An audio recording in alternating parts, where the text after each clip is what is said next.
안녕하세요. 네, 만나서 반갑습니다. 지금부터 2019년도 2월 그 23일에 시행이 되었던 서울시 국어문제 이제 해설을 맡게 된 윤서영이라고 합니다. 만나서 반갑습니다. 네, 자, 지금부터 그 엊그저께 있었던 그 시험 이제 해설을 조금 진행을 해보려고 하는데, 시험을 직접 보셨던 분들도 계시고, 아니면 지금 처음으로 문제를 받아서, 문제를 보신 분도 계실 텐데, 이번에 그 서울시 시험이 굉장히 많이 어려웠었거든요. 그 어려웠던 이유들 몇 가지를 조금 설명을 드리고, 진행을 조금 해보도록 하겠습니다. 첫 번째는 이번에 그 문제를 한번 20문제를 보셨으면 알겠지만, 문제에서 한자에 관련된 문제가 좀 꽤 많았었거든요. 그래서 한자 성어에 관련된 것들이 많아서 그런 부분이 조금 준비가 안 되셨으면 많이 조금 난해하게 느껴졌을 수도 있다라는 생각이 들었고, 특히 한자 성어가 이번에 속담이랑 관련된 문제가 있었거든요. 그래서 그런 부분에 대한 또 준비가 좀 필요하시지 않을까라는 생각이 듭니다. 그 다음에 두 번째는 고전 시가에 관련된 문제가 꽤 많이 출제가 되었거든요.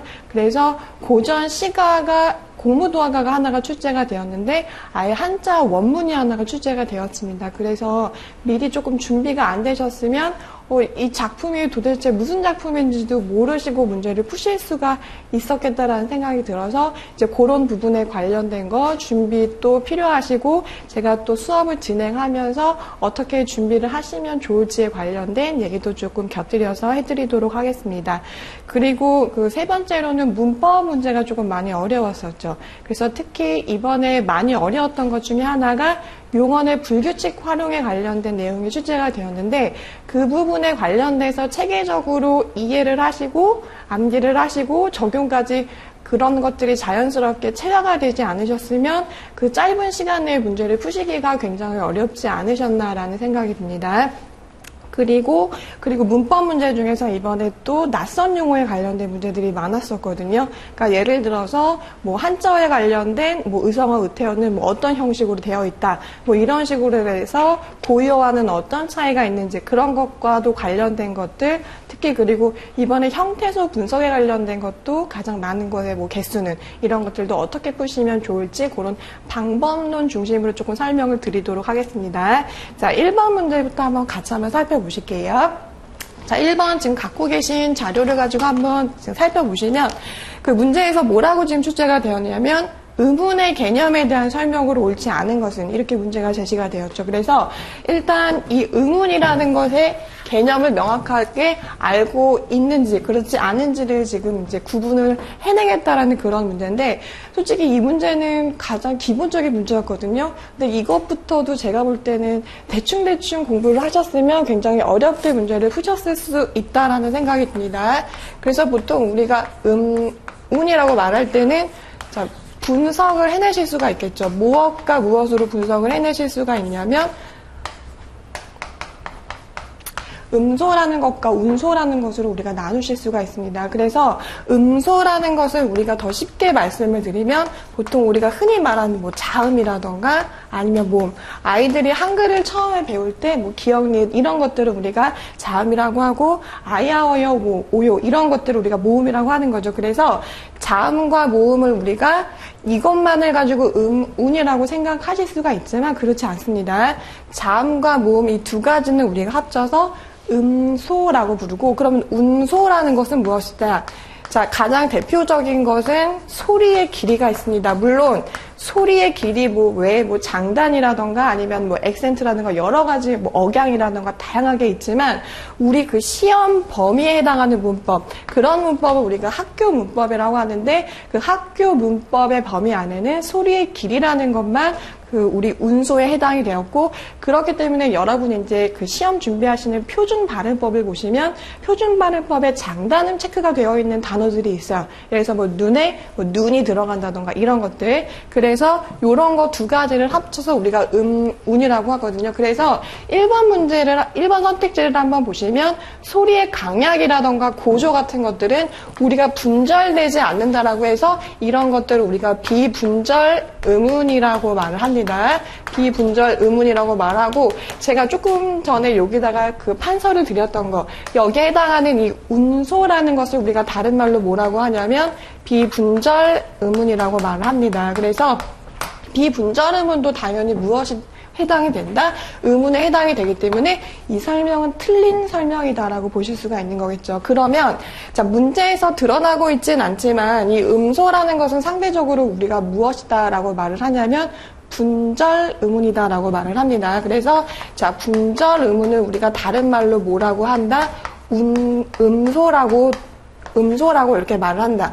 이런 점도 좀 기억을 해두시고 다음 시험을 준비하실 때 조금 잘 활용을 하시면 되겠죠. 그래서 다시 한번 정리를 해드리면 음운이라는 것은 음소랑 운소라는 것으로 합쳐져 있는데, 음소라는 것은 다른 말로 해서 우리가 분절 음운이라고 하고, 운소라는 것은 비분절 음운이라고 한다. 그러면 그 음소에는 무엇이 해당된다? 자음과 모음을 우리가 음소라고 하고, 운소에는 소리의 길이 또는 여기 나와 있는 뭐 강약이나 고저, 다양한 것들이 운소에 해당되지만 우리의 시험 범위에 해당하는 것들은 거기에 해당되는 것들은 아니고 세부적으로는 이 소리 장단음에 관련된 것들을 명확하게 구분을 해내실 수 있으면 된다. 이렇게 조금 정리를 하실 수가 있습니다.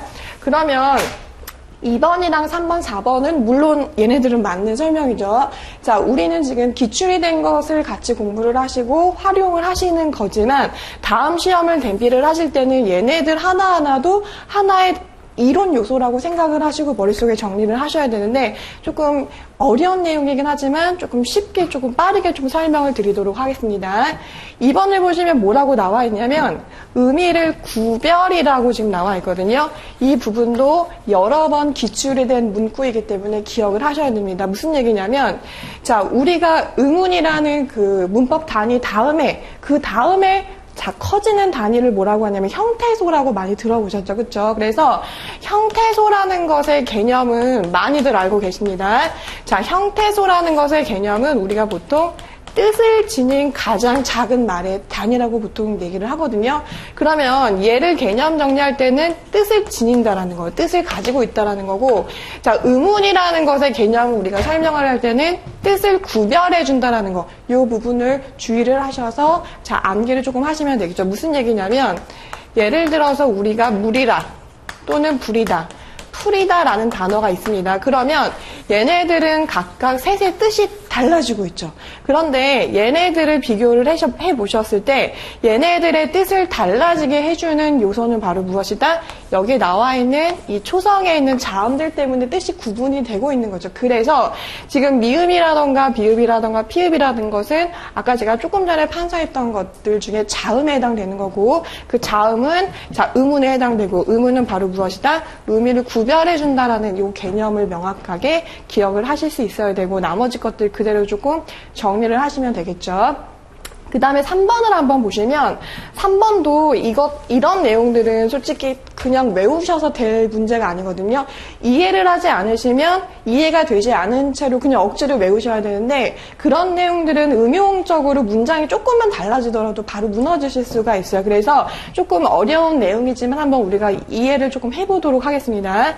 예를 들어서 자, 제가 이렇게 밥이라는 단어를 썼죠. 그쵸? 그러면 자, 다들 이제 문법 공부를 조금 하셨던가 아니면 처음 하셨더라도 앞부분 공부는 우리가 하셨을 것이라고 제가 예측을 하고 한번 설명을 드리면, 비음이라는 것은 우리가 자음 체계표를 이렇게 떠올려 보셨을 때 입술에서 납니다. 주음 위치는 입술. 그래서 얘를 순음이라고 하고, 자, 소리가 만들어지는 방법으로 따지면 우리가 파열음이라고 많이 들어보셨죠. 그렇죠? 그래서 비음이라는 것은 기본적으로 파열음이 맞습니다. 맞는데 여기도 비읍이 사용이 되었고, 여기 보시면 이 받침에도 비읍이 사용이 되었죠. 그래서 제가 지금 설명의 편의를 위해서 받침이라고 했지만 실제 시험에서는 그런 용어를 사용하지 않고 뭐 초성에 위치한다던가 종성에 위치한다 이런 표현을 많이 사용을 합니다. 그런데 기본적으로는 이 비읍이라는 것이 파열음이 맞지만 초성의 위치에 있을 때는 파열이 되고,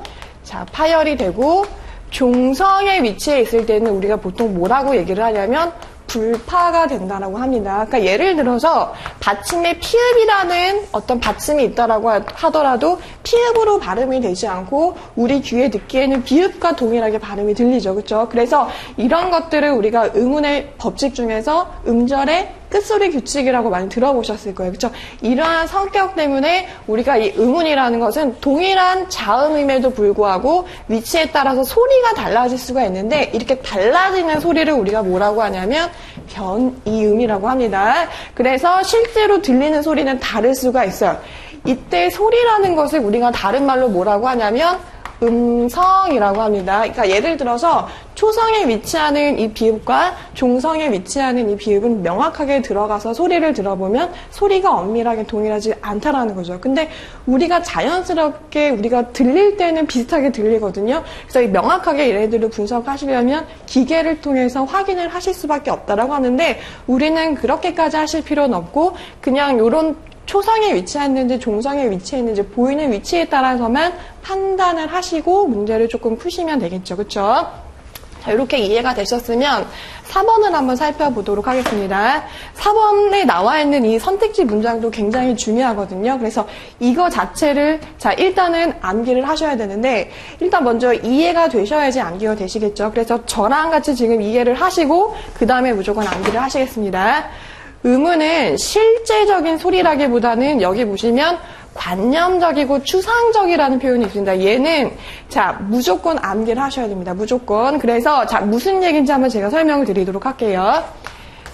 자 예를 들어서 제가 지금 이렇게 칠판에 판서한 글자가 사과라는 글자죠. 그렇죠? 사과라는 글자인데 자 사과라는 글자를 철수가 말하는 자 철수라는 아이가 말하는 자 사과가 있을 것이고 영이라는 아이가 만약에 발음했을 때 이 사과라는 소리가 있습니다. 그렇죠? 그러면 명확하게 어떤 음성을 분석하는 기계를 들어가 보면 소리가 정확하게 동일할 수는 없잖아요. 그렇죠? 우리가 전화를 통해서도 그 사람의 목소리를 통해서 사람을 인식할 수 있는 것처럼 사과라는 똑같은 소리를 낸다라고 하더라도 우리 귀에는 명확하게 동일하진 않습니다. 그래서 자 여기 보시면 실제적인 소리라는 것 제가 조금 전에 말씀드렸던 거 철수가 말하는 사과 소리 그 다음에 영희가 말하는 사과 소리는 다르겠죠. 이런 것들은 정확하게 뭐라고 우리가 다시 말한다?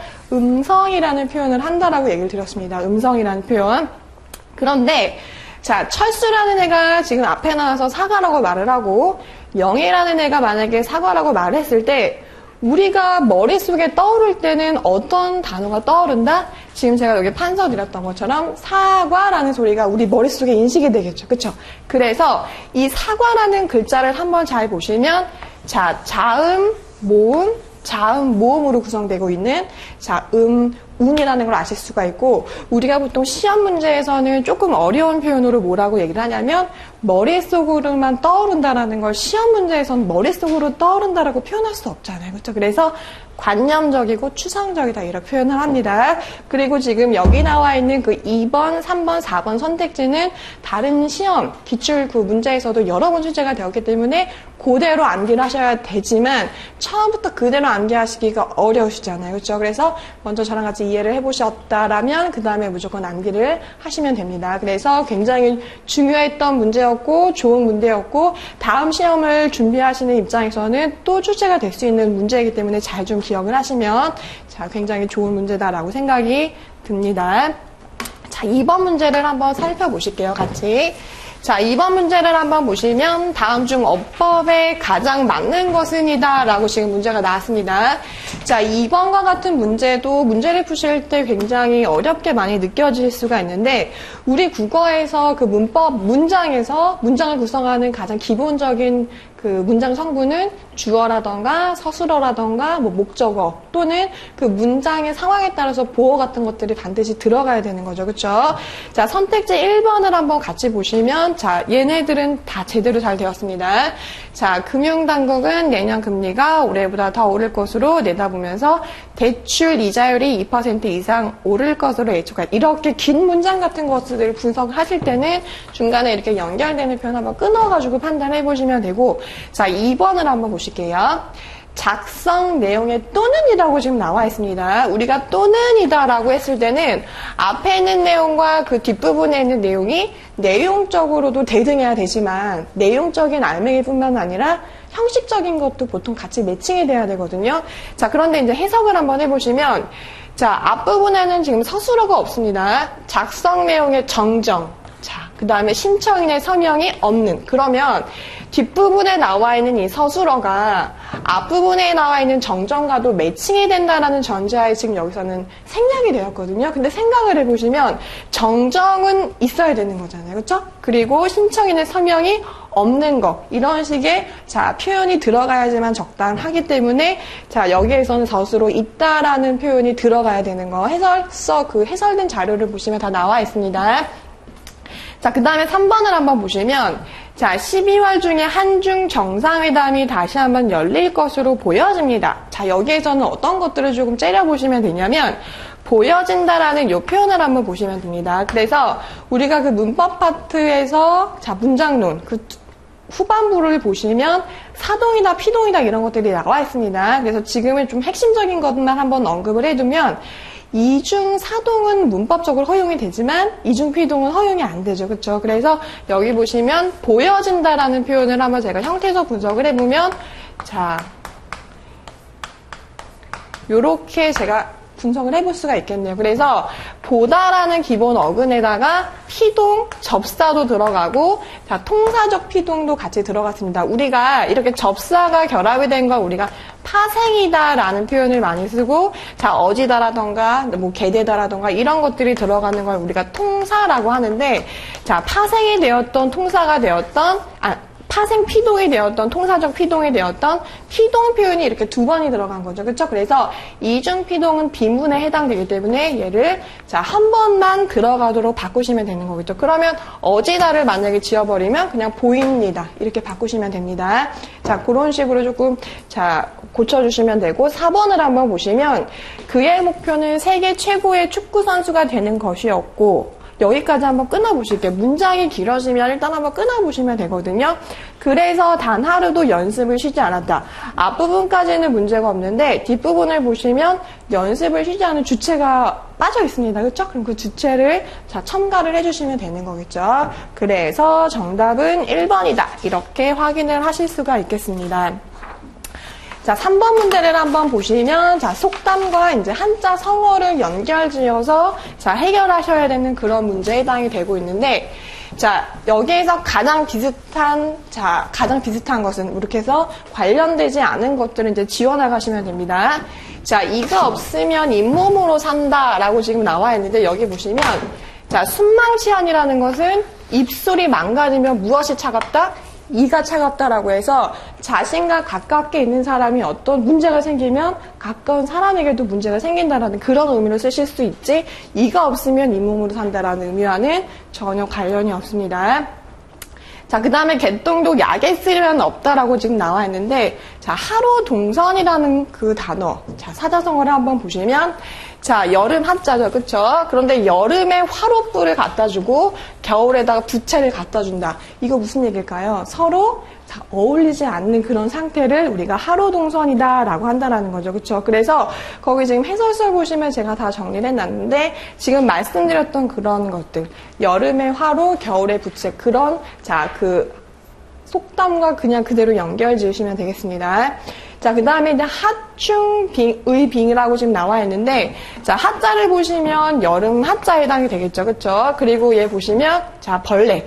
여름의 벌레는, 자, 무엇을 지금 의심한다? 얼음을 의심한다. 항상 사람은 자기가 알고 있는 그 테두리 안에서만 생각을 하려한다라는 거죠. 그쵸? 그래서, 자, 이것과 관련해는 속담은 우물 안에 개구리는 자기 머리 위에는 그 우물이 이 세상 전체라고밖에 볼 수 없는 거겠죠.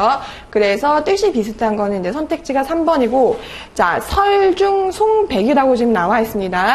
자, 눈이 내리는 가운데 소나무랑 잣나무다라고 해서 굉장히 기백이 뛰어난 그런 상태. 근데 거기 4번 선택지를 한번 보시면 구분나무가 선산을 지킨다라는 그 속담의 의미는 평상시에 생각했을 때는 굉장히 문제가 많았던 어떤 사람이었다라고 생각했는데 그런 상태가 오히려 자기 재구실을 할 때 우리가 보통 그럴 때 구분나무가 선산을 지킨다 이렇게 표현을 많이 하죠. 그래서 정답은 3번으로 자 정정을 하시고 자 체크를 하시고 문제를 푸시면 됩니다.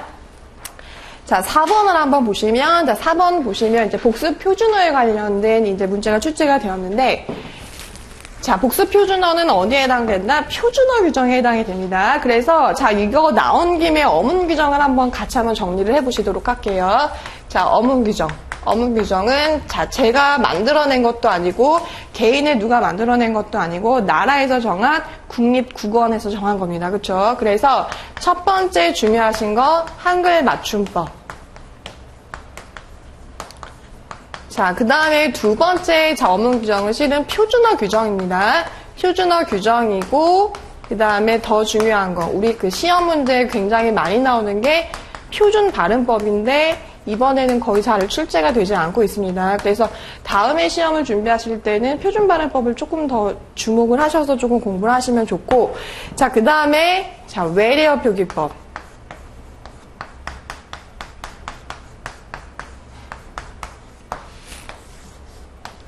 그 다음에 로마자 표기법. 뒷부분에 다시 한번 제가 언급을 해드리겠지만 로마자 표기법이라던가 외래어 표기법은 이번에 출제가 되었습니다. 그렇죠? 얘네들은 다 출제가 되었고 자 표준어 규정이 지금 출제가 되었는데 제가 어떤 얘기를 해드리려고 이걸 지금 작성을 했냐면 예를 들어서 우리가 문법을 공부할 때 그 뭐 현대문법이라던가 고전문법 이론 파트가 한 파트가 있고 어문 규정 파트 한 파트가 있습니다. 어떤 책을 보시더라도 그렇게 구성이 되고 있는데 여기에 나와 있는 것들은 토시 하나 안 틀리고 그냥 그대로 보시면 됩니다. 더 이상 줄이실 것도 없고 더 이상 늘리실 것도 없고 그냥 그대로를 외우시면 되는 게 여기 나와 있는 게 그대로 이렇게 선택지의 문제가 만들어졌거든요. 그래서 나머지 것들은 복수 표준어로 해석을 하시면 되는데 고깃간 그리고 정육간이라는 것은 표준어가 아닙니다. 그래서 정답은 2번이다라고 보시면 되고 고깃간이라는 것이 그 표준어 규정에 나와 있는데 거기 지금 해설서에 제가 제시한 것처럼 푸죽간이라는 것은 복수 표준어가 맞습니다. 그래서 정육간 고깃간, 푸죽간, 뭔가 간간간 그래서 헷갈리게 만들려는 출제자들의 의도가 조금 느껴지시겠죠. 그렇죠? 그래서 그런 부분에 조금 주목을 하시고 나머지 것들은 자꾸 요 부분 그러니까 지금 4번에 해당하는 문제만 보시는 것이 아니라 다음 시험을 준비하는 우리 입장에서는 그렇게 어떻게 공부하셔야 되는지를 자꾸 좀 떠올리시면 되는 거겠죠. 그렇죠? 그래서 4번 문제를 보시면서 표준어 규정을 좀 정확하게 다시 한번 오늘 또는 내일까지 한번 복습을 해보시는 기회로 삼으시면 됩니다. 자, 그 다음에 이제 5번을 한번 보시면, 자, 드디어 이제 로마자 표기법이 나왔습니다. 자, 로마자 표기법은 아마, 자, 다음에 보시는 어떤 시험에서도 빠짐없이 나오는 내용이 이제 로마자 표기법인데, 자, 우리가 많이들 헷갈리시는 게 뭐냐면, 외래어 표기법이 무엇이고, 로마자 표기법이 무엇인지 많이 헷갈리십니다. 자, 그래서 외래어 표기법이다라고 했을 때는, 자, 외래어 표기법은 누구를 위한 거다? 우리나라 사람을 위한 표기다. 그러니까 예를 들어서 알파벳으로 되어 있는 거. 알파벳이라는 거 우리가 보통 로마자라고 많이 표현을 하는데 그걸 우리나라 한글로 어떻게 표현하는지에 관련된 규정이 외래어 표기법이라면 로마자 표기법이라는 것은 자 한글로 되어 있는 이 글자 한글을 자 로마자 알파벳으로 어떻게 규정하는지를 가지고 규정을 해놓은 규정입니다. 그래서 자 여기 보시면 자 뭐 오죽헌이라던가 김복남이라던가 뭐 설릉 이런 것들이 지금 나오고 있는데 자 정답을 확인하시는 것은 전혀 의미가 없습니다. 자 여기서 나와 있는 내용들을 통해서 자 로마자 표기법을 그럼 앞으로 어떻게 공부를 해야 되냐 그걸 조금 기억을 하셔야 되는데 자 지금 빠르게 한번 제가 조금 정리를 해드리도록 하겠습니다.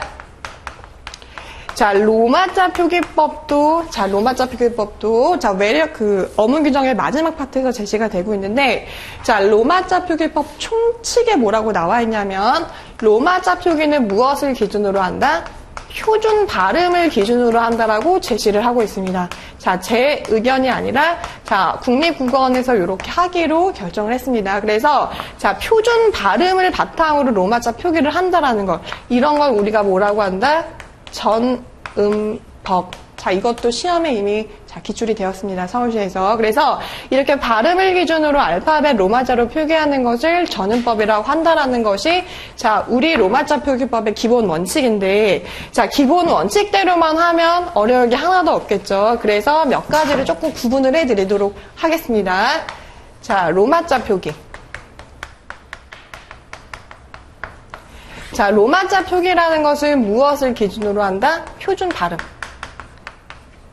자, 글자 그대로를 우리가 알고 있는 알파벳 로마자로 적으시는 게 아니라 자, 발음을 적으시는데 문제는 뭐냐면 자, 거의 대부분은 발음을 반영하는 게 맞습니다. 그런데 로마자 표기법에서 중간 얘네들은 예외로 한다. 이렇게 하지 않기로 한다. 이렇게 정한 것들이 있습니다. 자, 그러면 얘네들은 어떻게 해주시면 된다? 글자 그대로를 적어주시면 되는데 자, 여기서 몇 가지 중요한 것들을 한번 조금 체크를 해드리도록 할게요. 예를 들어서 자, 자음 축약이 있습니다. 자음 축약이라는 것은 뭐 기역이라던가 디귿이라던가 이런 것들이 히읗과 부딪혔을 때 우리가 크트프 이런 식으로 발음하는 것들, 그렇죠? 자음 축약은 자음 축약인데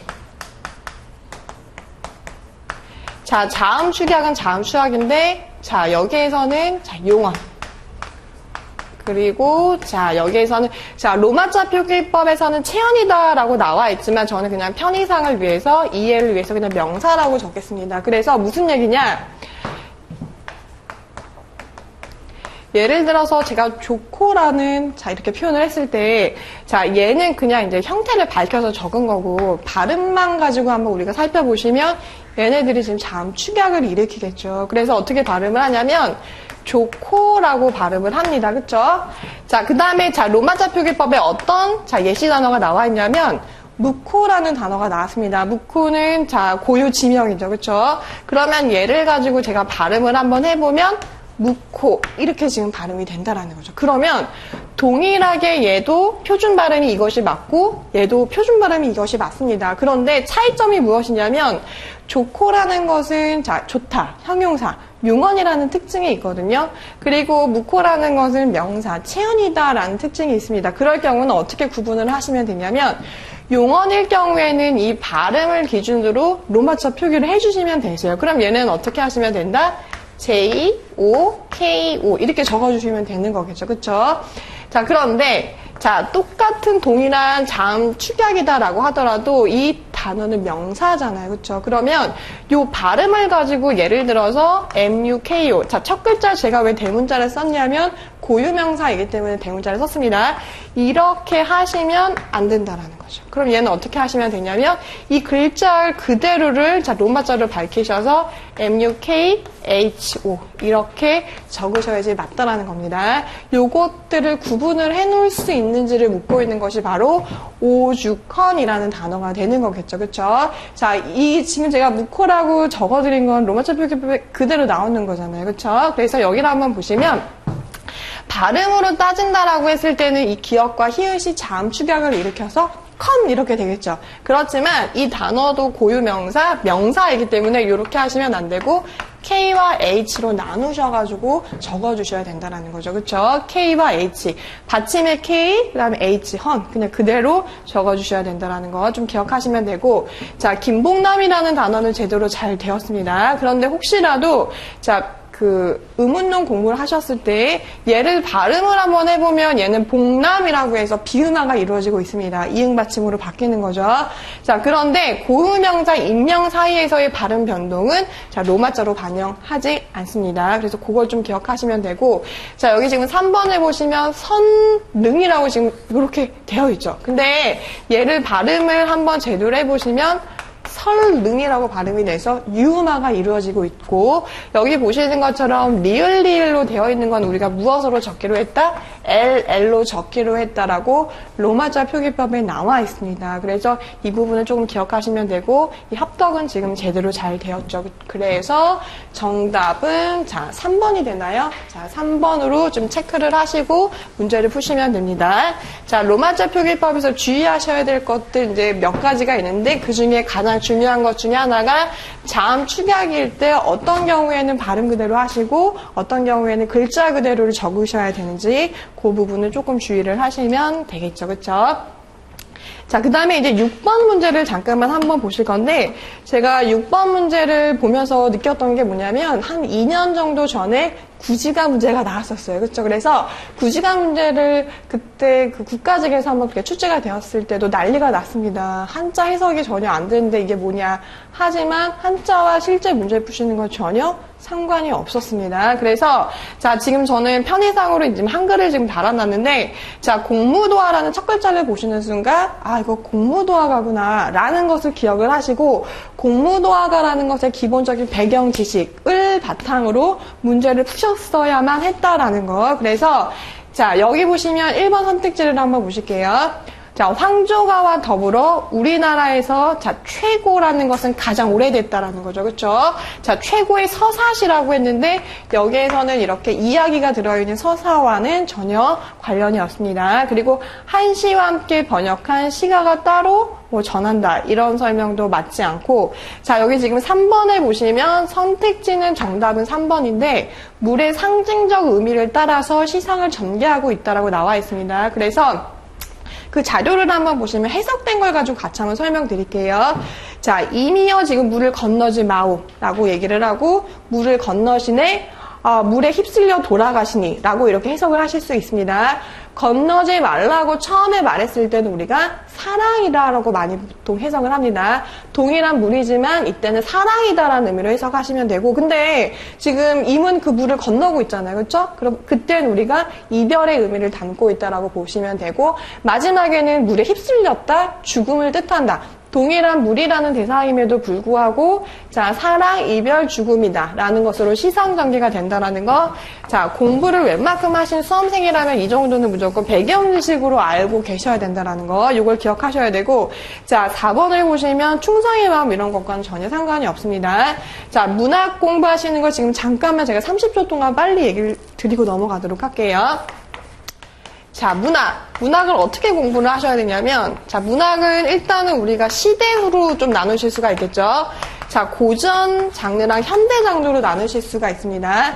자, 고전과 현대를 나누시는 기준은 가부개혁이다라고 보시면 되고, 우리가 가부개혁이라는 것을 정점은 보통 이광수의 무정이라던가 뭐 이런 것들 조금 대략 그런 느낌으로 조금 잡으시면 되는데, 자, 우리가 장르를 한번 나눠보실게요. 고전 같은 경우에도, 자, 시가 파트가 있습니다. 우리가 시가라고 했을 때는 운율이 있는 언어를 시가라고 보통 말을 하죠.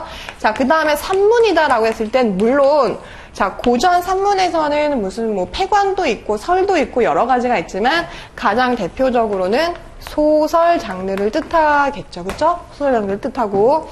자, 현대시, 그냥 제가 편의상으로는 현대소설이다라고 이렇게 설정을 해 놓도록 하겠습니다. 그러면, 자, 다음에 이제 우리가 그 공무원 시험을 준비하시는 입장에서는 어떻게 준비를 하셔야 되냐면, 최근 들어서는 이 소설이라던가, 그리고 고전소설, 지문이 굉장히 길어지고 있습니다. 특히 그 작년도 국가직 국어 문제를 한번 보셨으면 알겠지만 구운목 문제가 지문이 굉장히 길어져서 그 지문 하나에 문제가 2개가 연관된 세트 문제가 출제가 되었거든요. 문제는 무엇이냐면 평상시에 내가 구운목이라는 이 소설에 관련된 뭐 내용이라던가 주제라던가 특징이라던가 이런 것들을 아무리 열심히 평상시에 외우셨더라도 지문 분석을 하실 수 없다라면 그 두 문제를 날리실 수밖에 없었거든요. 그게 무슨 얘기냐?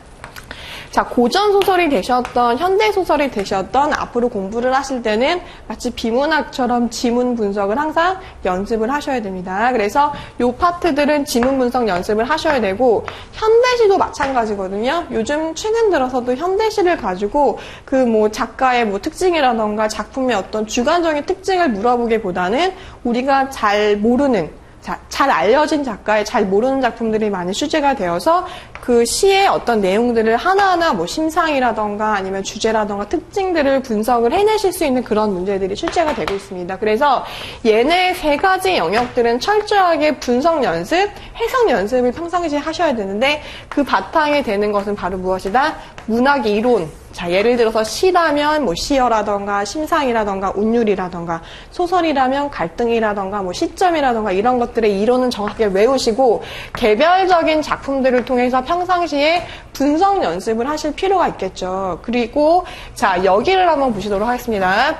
고전 시가는 예를 들어서 여기 나와 있는 것처럼 물의 의미를 우리가 그 자리에서 분석을 해내실 수가 없어요. 이 사람들이 그 당시에 예전에 어떤 우리 중세어로 쓰여진 것들도 많고 정읍사 같은 것들은 그래서 외우셔야 되는 것들. 제가 가급적이면 외우시라는 얘기 별로 잘 안 하는데 고전 시가에서는 외우셔야 되는 것들이 거의 100%라고 보시면 됩니다. 그런데 다행스러운 것은 우리 시험 어떤 범위 안에 들어있는 고전 시가들은 그렇게 많지 않아요. 그러니까 뭐 가사 같은 것들, 뭐 관동별곡이라든가 몇몇 뭐 삼위인곡, 송민곡이라든가 몇몇 작품들을 제외하고는 뭐 여기 보시면 시조도 굉장히 짧잖아요. 그렇죠? 그래서 준비하시기는 어렵지 않지만 이 부분은 조금 암기가 필요하시기 때문에 조금 부담스러우실 수 있다는 거, 그런 것들을 유념을 하셔서 문제를 푸시면 되고, 아까 제가 그 서두에 말씀드렸던 것처럼 이번에 시험이 조금 많이 어려우셨던 것처럼 느껴질 수 있었던 이유는 바로 무엇이다? 요 시가에 관련된 문제가 많이 나왔기 때문에 미리 사전에 조금 암기가 안 되셨으면 부담스러우실 수 있는 문제들이 조금 많았다라고 생각이 듭니다. 자, 그런 거 조금 한번 보시면 되시고, 자, 7번 문제 한번 보실게요. 7번 보시면 벌써 지금 바로, 자, 고전 시가 파트 문제가 계속, 자, 연달아서 지금 출제가 되고 있죠. 그쵸? 그래서 같이 한번, 자, 살펴보시면, 자, 두 시주에 관련된 설명으로 가장 옳지 않은 것은이다. 라고 나왔습니다. 자, 님을 그린 상사몽이 실술에 넣게 되어서, 자, 그렸다, 상사몽, 이런 단어들을 통하셔도 임을 그리워하는 내용이 주제라는 것을 아실 수가 있습니다. 나머지 것들 제가 읽지 않겠습니다. 이 몸이 죽어져서 접동새 넋이 되어가지고 이와 핀 가지 속잎에 쌓였다가, 자, 마지막에 지금 종장 부분을 보시면 우리 인의 귀에 들리리라 이렇게 지금 나와 있는데, 자, 고전 시간은 제가 시험장에서 분석을 하실 수 없다라고 예를 들었습니다. 미리 암기를 하시고 공부가 들어가셔야 되는 파트인데, 자, 기억에 해당하는 실소리라는 것은 귀뚜라미라는 뜻이고 암기하셔야 됩니다. 자, 고전 시가에서 이 실소리라는 단어는 이 작품에서만 쓰인 게 아니거든요. 그래서 자, 가작품에 해당하는 거 박효관의 작품이고 제가 작품 해설을 다 달아놨습니다. 자, 보셔야 되는 거고, 자, 임에 대한 그리움을 노래하고 있는 건 맞고, 그리고 보통 우리가 접동새라는 새는, 자, 뭐 김소래 접동새도 있지만, 자, 우리가 보통 귀촉해서 귀촉도라고도 한다라는 것도 배경 지식으로 알고 들어가셔야 되는 그런 내용이라는 거 기억하시면 되고, 4번을 보시면 모두 미상이다, 이건 틀린 설명이다라는 걸 아실 수 있고, 이런 것들은 시험장에서 내가 아무리 머리를 짜내더라도 나올 수가 없어요. 그렇죠? 미리 공부를 하지 않으셨으면 조금 준비를 하시면 자, 좋을 내용이다라고 생각이 듭니다. 자, 그 다음에 이제 8번을 한번 보시면, 자, 단어의 형태가 옳지 않은 것이다 라고 지금 문제가 나와 있는데, 자, 이 문제도 제가 볼 때는 굉장히 어려운 문제가 지금 출제가 되었거든요. 그래서, 자, 용언의 불규칙 활용에 관련된 문제다 라고 좀 기억을 하시면 됩니다. 자, 용언의 자, 불규칙 활용에 관련된 것이 이렇게 출제가 되었다라고 보시면 되고, 여기에서는 지금, 자, 르불규칙에 관련된 문제가 출제가 되고 있습니다. 자, 가팔라서, 모잘라서, 자, 그 다음에 불살라서, 그 다음에 올발라서. 여기에서 이런 식의 스타일의 문제를 푸실 때는, 자, 용언, 동사라던가 형용사의 기본형을 좀 체크하시면 되거든요. 여기 한번 보실게요. 자, 기본형이 바로 무엇이냐면, 가파르다가 기본형에 해당이 됩니다. 가파르다. 자, 그런데 이렇게 한번 조금 보시면 되거든요. 자, 불규칙 활용을 다 조금 공부를 하셨다라는 전자에 조금 정리를 해보면, 불규칙 활용은 어간 불규칙, 어미 불규칙, 어간 어미 불규칙으로 나누실 수가 있습니다. 자, 그 중에 어간 불규칙에 뭐 시옷 불규칙, 비옷 불규칙, 르 불규칙, 뭐 디귿 불규칙, 뭐 이런 것들이 나와 있는데, 자, 그 중에서도 지금 르 불규칙을 한번 생각을 해보시도록 할게요. 자, 예를 들어서 여기 나와 있는 가파르다를 한번 보시면, 자, 가파르에서 제가 여기 보시는 것처럼 어간까지만 한번 잘라보도록 하겠습니다. 그런데 이렇게 생각하시면 됩니다. 기본적으로 지금 이 활용이 불규칙인지 아닌지, 특히 어간 불규칙 같은 경우에는 자음으로 시작하는 어미는 아무리 붙여보시더라도 이게 불규칙인지 아닌지를 확인하실 수가 없고 반드시 모음으로 시작하는 어미를 결합을 시켜보셔야 되거든요. 그래서 자, 아서라는 것을 한번 제가 결합을 해보도록 하겠습니다. 그러면 자, 얘가 어떻게 지금 변화를 일으키냐면 르라는 것이 통째로 빠져버리고 그 자리에 무엇이 생긴다? 니을과 리을이 들어간다, 첨가가 된다, 이렇게 기억하시는 것이 가장 깔끔하게 정리를 하실 수가 있습니다. 그 이유는 제가 조금 이따가 다시 한번 설명을 드릴 텐데, 어미불규칙에서 러불규칙이라는 게 있어요. 그것과 구분을 하셔서 공부를 하시려면, 르불규칙은, 자, 다시 한번 설명드리면, 르가 통째로 빠지고 그 자리에 니을, 리을이 들어간다. 그러면 여기 보시는 것처럼, 자, 어미에는 아무런 영향이 없거든요. 어간 안에서만 무언가 작업이 이루어지기 때문에 얘는 우리가 어간 불규칙이다라고 구분을 하셔야 됩니다. 자, 그래서 그럼 얘는 어떻게 바뀌냐. 얘가 빠진 상태에서 자, 니을 하나는 받침으로 들어가고 다음 하나는 자, 다음 음절의 초상으로 들어갈 거다. 그러면 가팔라서라고 표현되는 것이 맞다라고 정리를 하실 수가 있겠죠. 그래서 자, 가팔라서라는 이 단어의 형태는 맞다라고 체크하시면 되시고 3번이랑 4번은 제가 그냥 생략을 하겠습니다. 동일한 방식으로 적용을 하시면 된다라는 거. 자, 그런데 자, 2번을 한번 보시면 모자라서라고 지금 나와 있습니다. 자, 그러면 자, 모자라서라는 부분이 자, 형태가 왜 지금 잘못되었냐?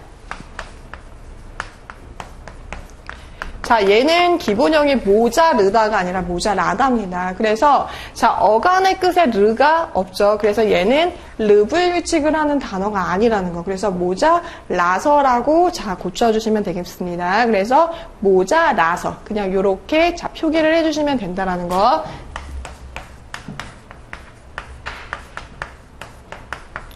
자, 이렇게 한번 분석을 하실 수 있겠죠. 모자라다라는 어간에다가 아서라는 지금 어미가 결합이 된 것 뿐인 거죠. 그러면 자, 여기를 한번 보시면 여기 보셨을 때 아라는 모음이 있고 자, 여기 보시면 초성에 이응이 있지만 초성 이응은 음가가 없죠. 그래서 그냥 모음 하나가 단독으로 있는 것과 동일합니다. 그래서 자, 동일하게 아라는 모음이 반복이 되었을 때 하나가 탈락되는 거. 동음 탈락이 이루어져서 그냥 모자라서 이렇게 표기를 해주시면 되는 겁니다. 기본형 자체가 자, 르가 아니기 때문에 자, 이렇게 자, 활용을 하셔서 자, 형태를 적어주시면 되는 거고 참고로 다 공부를 하셨겠지만 동음 탈락은 규칙 활용에 해당이 되죠. 그리고 뭐 참고로 또 하나만 더 얘기를 드리면 리을 탈락도 규칙 활용에 해당이 됩니다. 그렇죠? 그런 것들도 제가 기회가 되면 다시 한번 좀 정리해 드리도록 할게요. 자, 그 다음에 이제 그렇게 보시면 되시고 자, 9번을 한번 보실게요. 9번 문제가 조금 까다롭고 자, 어려우실 수가 있었는데